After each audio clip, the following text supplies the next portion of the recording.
So hello hey hi my self Meenu Yadav and अभी हम लोग principles of interpretation neuro imaging के बारे में पढ़ने जा रहे हैं. So here we can see to able to interpret MR images. Apart from details of anatomical and pathological knowledge, knowing basics of pulse sequences and signal intensities of various tissues on various sequences is essential. So let's see normal signal intensity के बारे में. So signal intensity of any structure depends on और density of proton. जो signal intensity है किसी structure की तो किस चीज़ पे डिपेंड करती है? On the density of protons पे. एंड डेंसिटी ऑफ प्रोटॉन्स जो कि हाइड्रोजन आयंस की डेंसिटी पे in the structure. And longitudinal relaxation time. So transverse relaxation time जो होता है and flow of and diffusion effects. Most intense signals are received from the tissues with short T1 and long T2. So and high proton concentration. Conversely, lowest signal intensity is seen in tissues with a long T1 and short T2 and low proton concentration. So all these factors decide appearance of tissue structure or lesion on particular sequence. So water has long T1 and long T2 and it appears dark on T1 weighted and bright on T2 weighted images. सो क्या होता है? Signal intensity जो होती है किसी भी structure की वो किस चीज़ पे डिपेंड करती है? डेंसिटी ऑफ प्रोटॉन्स पे. एंड जो कि डेंसिटी होती है हाइड्रोजन आयंस की इन the structure. And longitudinal relaxation time T1 जो होता है ट्रांसवर्स रिलैक्सेशन टाइम होता है T2 and flow and diffusion effects. So most intense signal जो होते हैं रिसीव्ड होते हैं from the tissues with the short T1 and long T2 and high proton concentration. And lowest जो होते हैं signal intensity is seen in the tissues with long T2 and short T2 long T1 and short T2 and low proton concentration. So all these factors decide. तो ये जो factors हैं ये सब क्या डिसाइड करते हैं? Appearance of the tissue structure और lesion on particular sequence. So water का T1 कैसा होता है? लॉन्ग होता है. And T2 water has long T1 and long T2. तो ये कैसा अपीयर होता है? डार्क अपीयर होता है T2 वेटेड पे and bright on bright on T2 में and dark in T1 weighted पे अपीयर होता है. Fat has short T1 and short T2. So ये कैसा अपीयर होता है? Bright on T1 and less bright on the T2 में होता है. जो फैट है T1 में ब्राइट रहता है एंड लेस ब्राइट T2 में होता है. And in spite of its short T2 fat doesn't turn dark on T2 weighted images. तो इसके जो शॉर्ट T2 होता है उसके बावजूद भी फैट डार्क नहीं होता T2 वेटेड इमेजेस में क्योंकि ये इसका हाई प्रोटॉन कंटेंट होता है. ऐसे प्रोटॉन कंटेंट जो होता है वो हाई होता है. And air is dark on all sequences में. सभी सीक्वेंसेस में एयर डार्क होती है. क्यों होती है? Because of very low hydrogen proton concentration. क्योंकि इसमें वेरी लो होता है hydrogen proton concentration.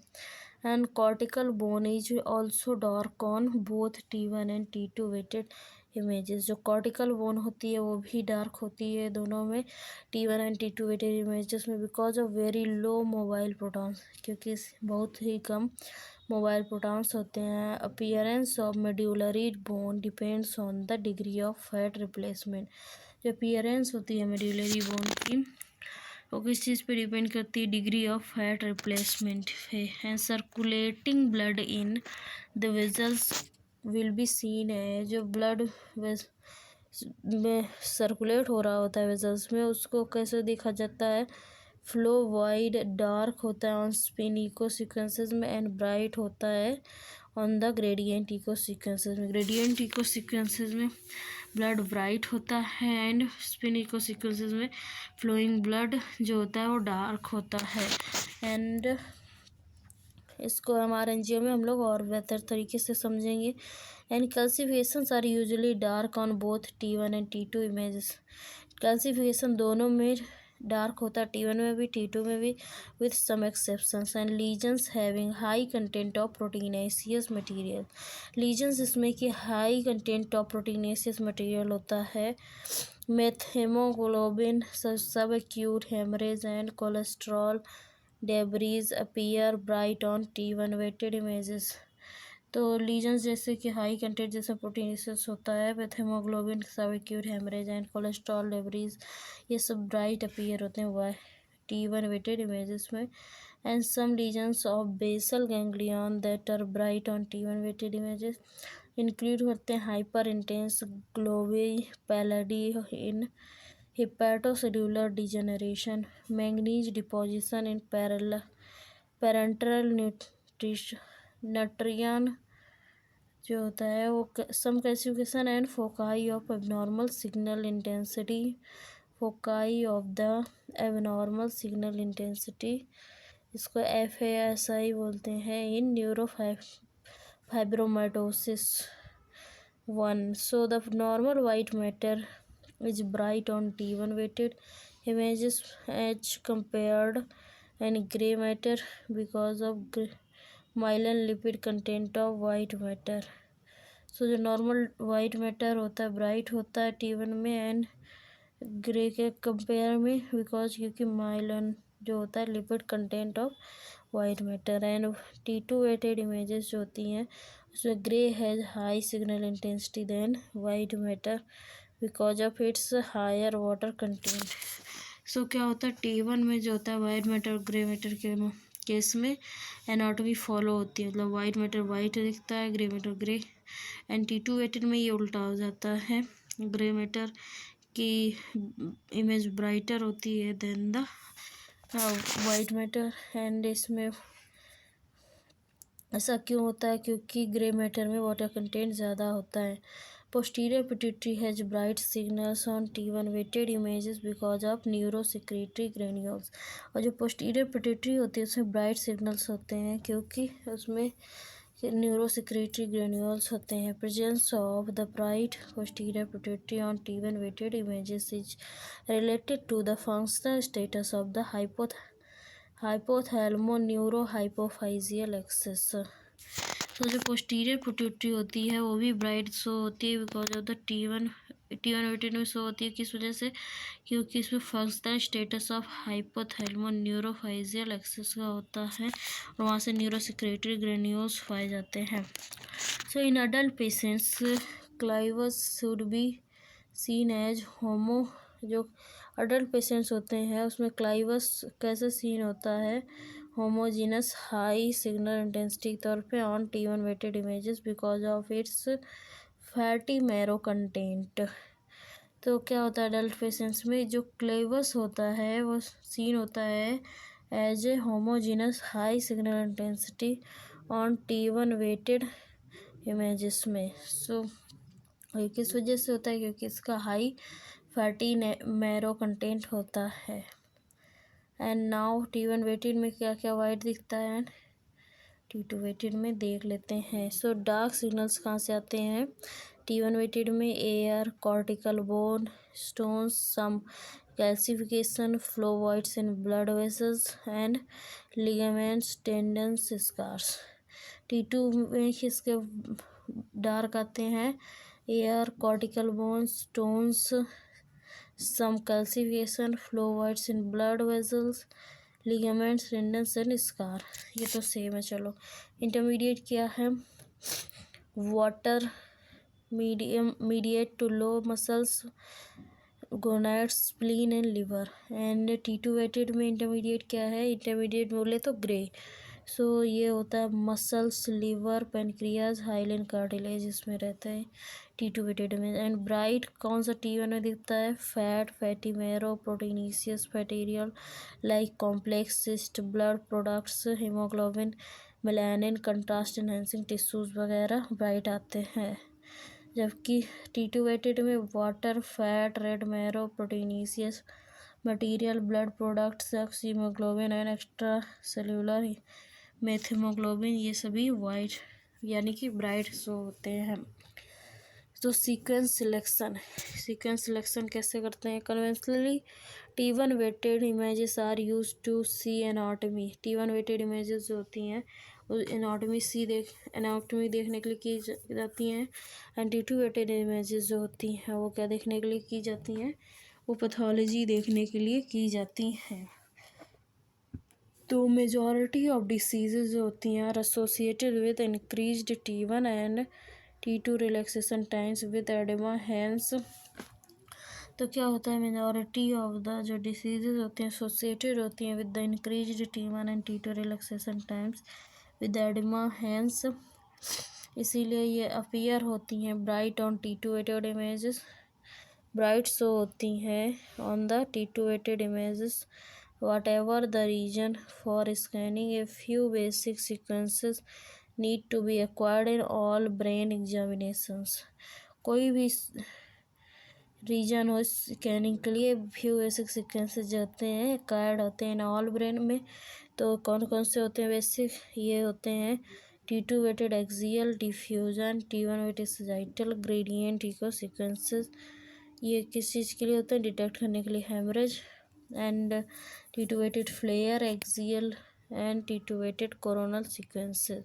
So examination usually starts with T2 weighted images and can be tailored depending on what is seen on it. Examination लगभग T2 weighted से start होता है, फिर उसके हिसाब से आगे पैथोलॉजी के हिसाब से उसको कर सकते हैं।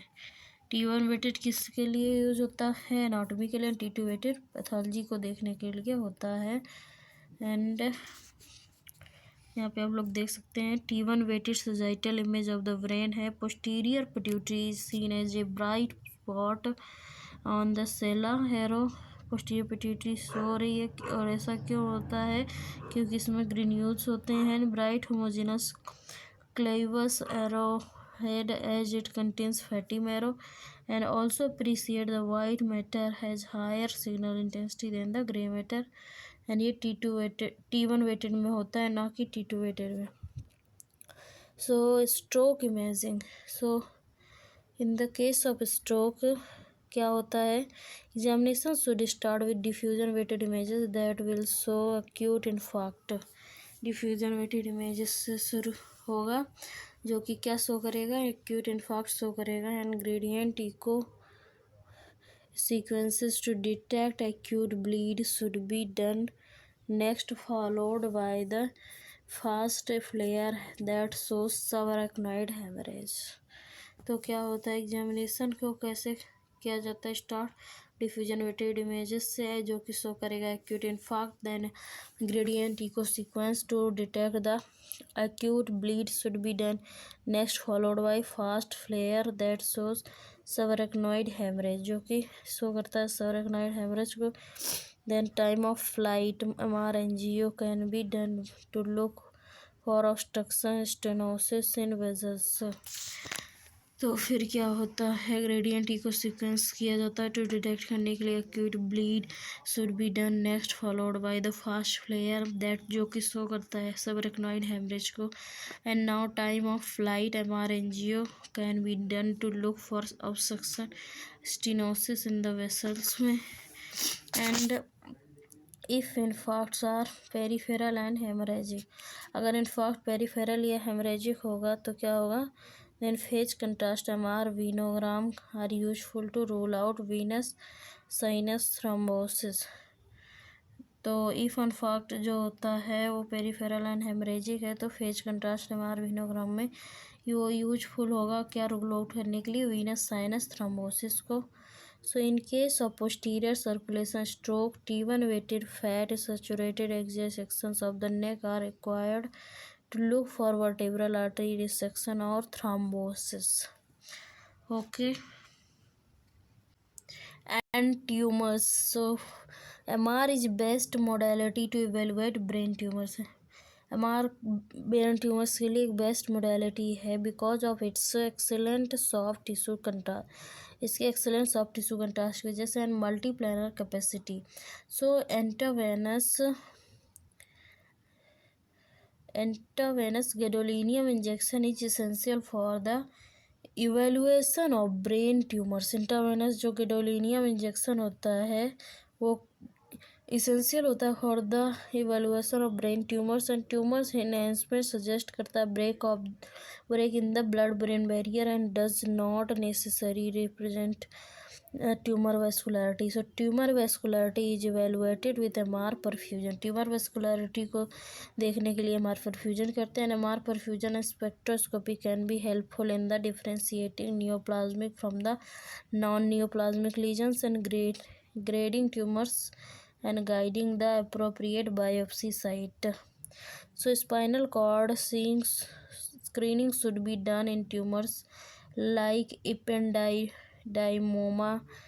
medulloblastoma, hemangioblastoma, choroid plexus tumors to rule out drop metastasis in the spinal canal.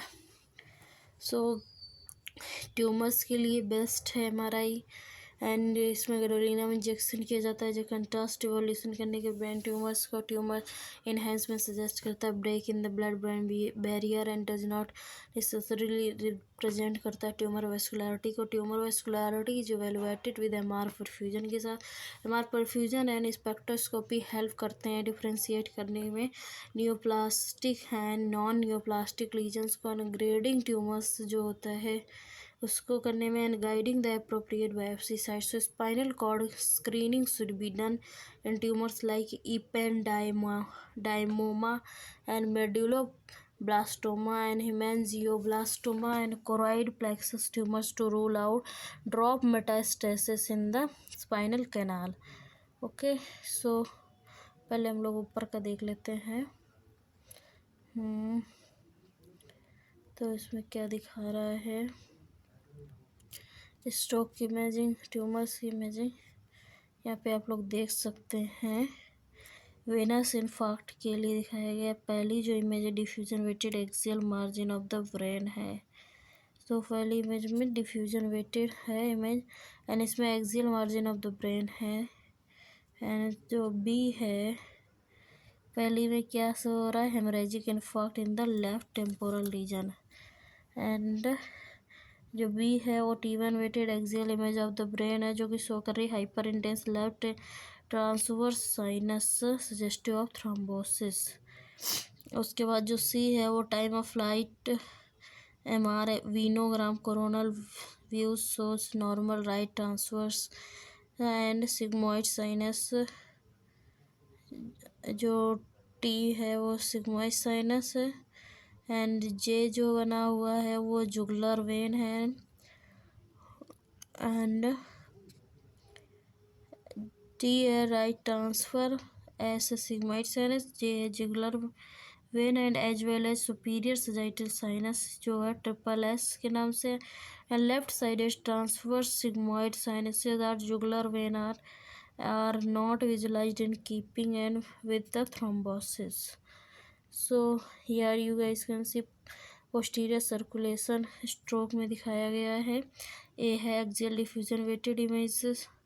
B जो है इसमें एक्यूट इन्फार्क्ट है in the left PCA artery and axial T1 weighted image of the neck shows vertebral artery dissection of the left side. And इसके बाद C में है time of flight MR angiogram shows dissection of the left vertebral artery. Okay and यहाँ पे आप लोग देख सकते हैं. ठीक है और ये अभी हम लोगों ने देख लिया कि एमआर परफ्यूजन क्या क्या दिखाता है. स्पाइनल कॉर्ड स्क्रीनिंग जो होती है ट्यूमर्स में like ependymoma, medulloblastoma, haemangioblastoma, choroid plexus tumors to rule out drop metastasis in the spinal canal. Okay, so here you guys can see this is the image of tumor vascularity and जो ए image है वो है T1 weighted post contrast axial image of the brain जो कि show कर रही है enhancement tumour में in the right occipital lobe. Okay and MR perfusion की इमेज शो कर रही है in the CCBV map. MR perfusion का है in the same patient showing and shows the lesions to be hypovascular, and red corresponds with high perfusion, while blue or dark color is suggestive of least perfusion. And next है सी जो T1 weighted post contrast axial image of the brain in the another patient shows predominantly non-enhancing tumors in the right cerebral hemisphere causing mass effect and midline shift. And जो D image M R perfusion CCBB mapping है इसमें भी है जो कि show कर रहा है tumour and hypervascular red area marked by arrow. तो इसमें आप लोग देख सकते हैं परफ्यूजन इमेज कैसे दिखती है, डिफ्यूजन वेटेड कैसे दिखती है, इस तरीके से आप लोग देख सकते हैं। So in the case of infection as in tumour intravenous gadolinium injection जो होता है is helpful in the evaluation of the CNS infection. सो जैसे ट्यूमर होता है उसमें IV गैडोलिनियम इंजेक्ट करके देख सकते हैं CNS इन्फेक्शन को। Contrast enhanced MR is superior to contrast enhanced CT in CNS infection.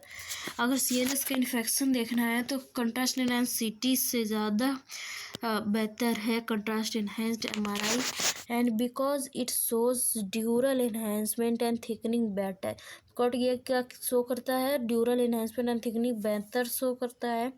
However, MR is inferior to CT in chronic and congenital infectious processes in which presence of calcification is major finding। तो जैसे कि MR जो होता है inferior होता है CT का in the chronic and congenital infectious processes में इन विच जिसमें कि प्रेजेंस ऑफ कैल्सिफिकेशन एक मेजर फाइंडिंग होती है। And epilepsy, so imaging is performed in epilepsy patients to rule out tumors or cortical dysplasia as a cause of epilepsy।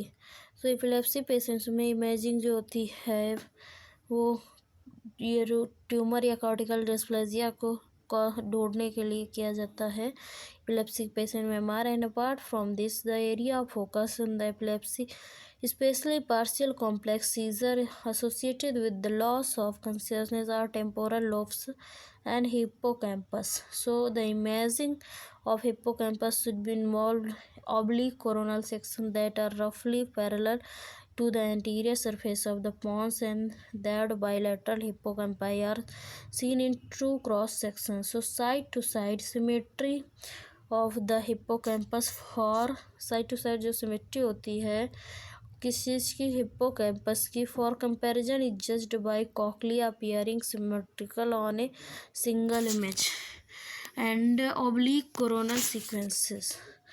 So oblique coronal sequences जो होते हैं वो इंक्लूड करते हैं T2 weighted medium T1 weighted inversion recovery and T1 weighted 3D GRE flare images को show करती हैं small epileptogenic foci in the cortex and signal abnormalities in the mesial temporal sclerosis. Oblique coronal sequences जो होते हैं include करते हैं T2 weighted flare medium TI inversion recovery and T1 weighted 3D GRE flare images show करती हैं small epileptogenic foci in the cortex and signal abnormalities in the mesial temporal sclerosis। and medium जो TI inversion का होता है recovery because ये images show करती हैं cortical dysplasia and migrational abnormality well because of their superior gray white differentiation। so they are also good for evaluation of hippocampal architecture। and T2 weighted जो gradient echo sequences होते हैं should be included to see any subtle hemorrhage।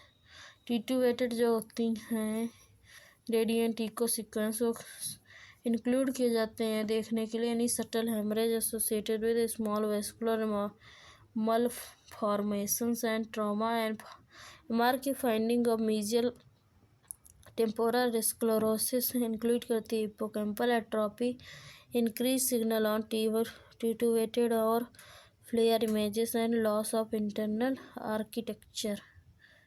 okay so and CP angle lesions So all the patients presents with the tinnitus and hearing loss and vertigo should have a highly titulated steady state sequence called cis and fiesta C that shows dark cranial nerves in the bright CSF. तो जो patients में tinnitus का chance होता है या फिर hearing loss या vertigo should है, उनमें हाईली टिट्यूएटेड स्टेडी स्टेट सीक्वेंस लिए जाते हैं जिसको सिस या फिएस्टा सी कहते हैं, जो कि शो करती हैं dark cranial nerves in the bright CSF. Study should also include MR angiogram. Study क्या इंक्लूड करती है? MR angiogram to rule out करने के लिए any vascular loop as a cause of tinnitus. So intravenous gadolinium inject की जाती है to rule out करने के लिए labyrinthitis and any enhancing tumour like acoustic neuroma in the internal auditory canal and demyelinating lesions. So T two weighted images. पहले हम लोग ऊपर फिगर्स को देख लेते हैं.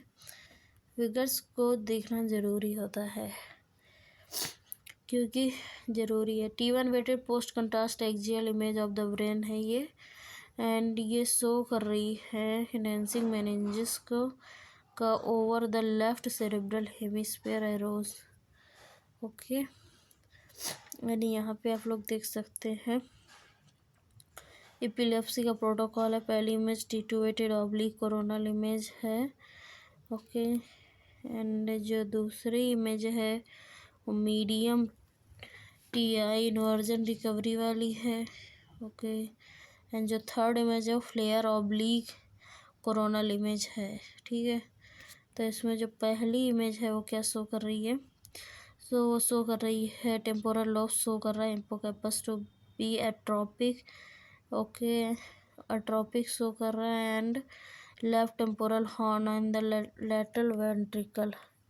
Left temporal horn in the lateral temporal vertical में शो हो रहा है. एंड नेक्स्ट जो है मीडियम TI इन्वर्जन रिकवरी और temporal lobe shows atrophic left hippocampus show हो रहा है. ओके, एंड जो नेक्स्ट है वो फ्लेयर है एंड इसमें टेम्पोरल लोब शो करे atrophic as well as hyper intense left hippocampus. ठीक है, तो देख लेते हैं हम लोग डीमाइलिनेटिंग लीजन्स. तो डीमाइलिनेटिंग लीजन्स के बारे में टिट्यूएटेड इमेजेस जो होती हैं main stay for demyelinating lesions and should be acquired in all 3 orthogonal planes में लेनी चाहिए. तो जो टिट्यूएटेड इमेजेस होती हैं वो मेन स्टे होती है for the demyelinating lesions and should be acquired in all the 3 orthogonal planes. And तीनों प्लेन्स में लेनी चाहिए. And the lesions near the ventricular margin. जो लीजन्स होते हैं वेंट्रिकुलर मार्जिन के नियर होते हैं are better seen on FLAIR images as CSF gets suppressed. और वो बेटर सीन होते हैं फ्लेयर इमेजेस में एंड CSF सप्रेस्ड हो जाता है. एंड फ्लेयर जो होता है sagittal images best shows cholelocystal lesions of the multiple sclerosis and Down's finger running perpendicular to the ventricular margins. And the study should include optic nerve evaluation and spinal cord should be screened in demyelinating lesions to rule out cord involvement को rule out करने के लिए. So contrast is given in multiple sclerosis to see activity of the lesion. Enhancing lesions are usually active. Okay, so यहाँ पे देख सकते हैं आप लोग ये मल्टीपल स्क्लेरोसिस का है सीन. एंड पहली इमेज जो है वो फ्लेयर सजाइटल इमेज है ब्रेन की और जो शो कर रही plaques running vertically from the corpus callosum and Dawson finger का सजेस्टिव है. एंड जो सेकेंड इमेज है वो है टिट्यूएटेड एक्सियल और जो है इसमें पेरीवेंट्रिकुलर वाइट मैटर शो हो रहा है हाइपर इंटेंस. एंड जो थर्ड इमेज है वो T two weighted sagittal image of the cervical spine है एंड ये हाइपर इंटेंस प्लेक्स शो कर रही स्पाइनल कॉर्ड के. ओके, एंड ये इमेज जो है ग्रेडियंट हीमो axial image of the brain show कर रही है पोटेंशियल हेमरेज को, and in the head injury patient suggestive of diffuse axonal injury. ठीक है, एंड नाउ ट्रॉमा। तो CT is still modality of choice for head injury.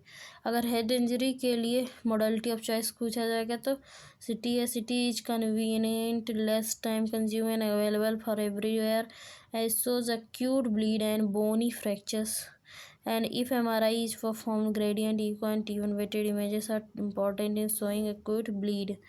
तो अगर MRI किया जा रहा है तो gradient echo and T1 weighted जो इमेजेस होती हैं वो इम्पॉर्टेंट होती हैं एंड शो करती है एक्यूट ब्लीड को। And MR is useful in evaluation of the diffuse axonal injury. MR किस चीज़ में यूजफुल होता है? For the evaluation of the diffused axonal injury and sequence of the head injury. So MR is also useful when CT is under। जो MR किस चीज़ में और भी useful होता है जबकि CT होता है, CT is indeterminate in posterior fossa lesions। जो CT is indeterminate होता है in the posterior fossa lesion में। So MRI in pediatric vein। Paediatric when में MRI का क्या रोल है? सो knowledge of stages of normal myelination is important, and myelination progresses. जो myelination होता है वो प्रोग्रेस करता है caudocranially and dorsolaterally and from the center of the periphery। So it is usually completed up 2 years of age। Myelinated white matter appears bright on T1 weighted and dark on T2 weighted। So जो myelinated white matter होता है bright रहता है T1 weighted में and dark रहता है T2 weighted में। सो TR of T1 and T2 weighted sequences should be increased in neonatal brains as it has longer T1 and T2 relaxation time because of its high water content, and the sequence जो कुछ show करता है suspected pathology।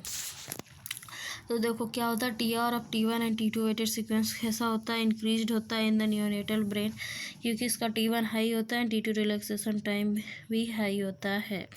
And ये इस क्यों होता है? क्योंकि इसमें हाई वाटर कंटेंट होता है। जो सीक्वेंस लिए जाते हैं शो करता है suspected pathology. Best should be run first, and for example diffusion weighted sequence in neonates. Okay, so इसमें देख सकते हैं normal myelination in the 2 months of old infant, and यहाँ पे शो हो रही है एक जो TI inversion axial image of the brain है। Myelination and posterior limb of the internal capsule as bright linear signals. जो दूसरी इमेज है, पहली इमेज T2 वेटेड है, दूसरी इमेज है T1 सॉरी पहली इमेज T1 वेटेड है, दूसरी T2 वेटेड है, एंड ब्रेन शो कर रहा है myelination in the posterior limbs as dark signals. Okay, so इसमें देख लीजिए पेरीनेटल एंड हाइपोग्लाइसेमिक इंसल्ट है। पहली इमेज है T2 वेटेड इमेज, एंड इसमें occipital parietal lobes with ex vacuo dilation of the lateral ventricles दिख रहा है, एंड दूसरी इमेज जो है T1 वेटेड वो शो कर रही है image of the brain show several severe volume loss जो हो गया है ब्रेन का, एंड ऑक्सीटल रीजन में सीवियर एट्रोपी है of the posterior part of corpus callosum, and ये सजेस्टिव है ऑफ द ग्लाइसेमिक या हाइपोग्लाइसेमिक इश्केमिक इंसल्ट के बारे में। Summarise the modality of choice in the paediatric brain tumors, congenital anomalies, hypoxic ischemic injury, correlation with perinatal and birth history is required as hypoxic ischemic injury affects periventricular white matter in premature infants while gray matter and white watershed areas are affected in term infants। Diffusion weighted images are useful in showing acute HIE। Metabolic diseases can be evaluated with MR spectroscopy। तो क्या होता है, मार जो होता है paediatrics में, brain tumours में, जेनेटिक एनॉमलीज के लिए, हाइपोक्सिक इस्चेमिक इंजरीज के लिए मोडालिटी ऑफ चॉइस है। In correlation with the perinatal and birth history is required as hypoxic ischaemic injury affect करती periventricular white matter in the premature infants while grey matter and watershed areas are affected in term infants, and diffusion weighted images are useful in showing acute HIE and metabolic diseases के लिए हमारे spectroscopy best होता है। And here are this chapter completed and principle of interpretation body imaging हम लोग next chapter में करेंगे। Okay.